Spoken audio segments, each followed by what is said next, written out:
Two men walk out of the same office, same day, same job title, same paycheck. One gets into a brand new SUV, leather seats, the kind of car that turns heads. The other gets into a Honda Civic with a dent that's been there for years. Guess which one is doing better financially? Most people guess the SUV. Most people are wrong.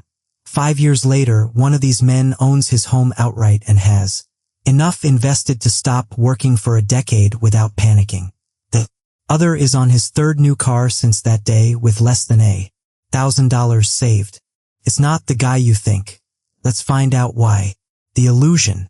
We read wealth off the surface, the car, the watch, the zip code, because we can't see anyone's bank account. So we guess. But those things don't tell you what someone has. They tell you what someone spent. And spending isn't having. A leased car isn't wealth. It's a 5-year contract. An expensive apartment isn't wealth. It's 40% of a paycheck gone before groceries. Looking rich is a performance. Being wealthy is a balance sheet. They can move in opposite directions without anyone noticing, until they can't be hidden anymore. Why we do it? This isn't stupidity. It's wiring. For most of human history, status inside the group meant survival. That instinct didn't disappear, it just moved to cars and clothes. Add social media and now you're comparing your real life to everyone else's highlight reel, most of it financed anyway. There's also instant gratification versus delayed gratification. Buying something new feels good today. Investing feels good eventually. A number on a screen that barely moves for years. Guess which one wins when you're tired and scrolling at 11 p.m. 2 people, 1 salary. Imagine 2 people, person A and person B, both earning $75,000 a year, both starting at zero. Person A gets a new car within the first year, a $500 monthly payment, trendy apartment, dinners out, a wardrobe refreshed every season.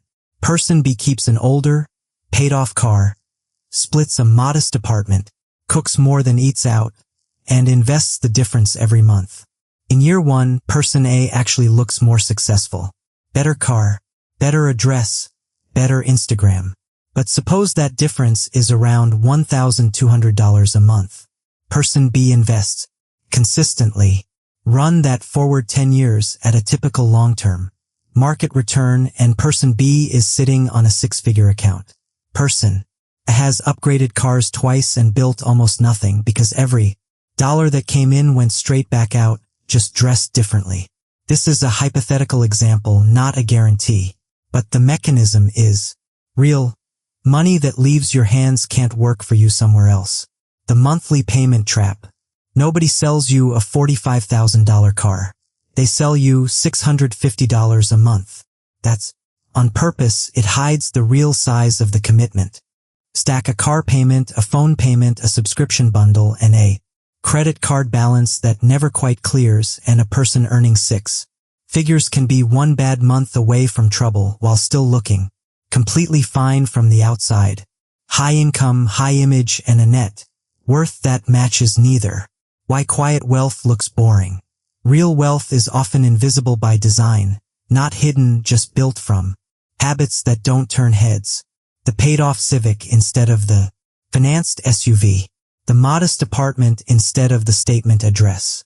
None of that gets likes. That's exactly the point. Announcing wealth usually costs the money that could have built it. Practical rules. 1. Before buying, ask who it's really for, future you or the people watching today. 2. Automate investing before you see the money. What you never touch, you never miss. 3. Judge cost by total price, not monthly payment. $400 a month is still a $30,000 decision. 4.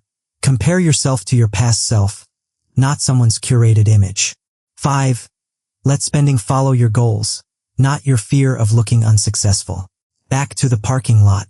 The man in the SUV kept up appearances, new lease every few years. Lifestyle that always matched his paycheck. The man in the Civic kept driving the same car past the point of being impressive quietly, moving money into an account nobody saw. Nothing in that parking lot told the real story. It never does. The real message. Real wealth was never about how expensive your life looks. It's about how much control you have over your own time and future. So if nobody could see what you owned, what would you still choose to spend your money on? If this changed how you think about money, subscribe to Money Mindly and tell me in the comments, would you rather look wealthy or actually become wealthy?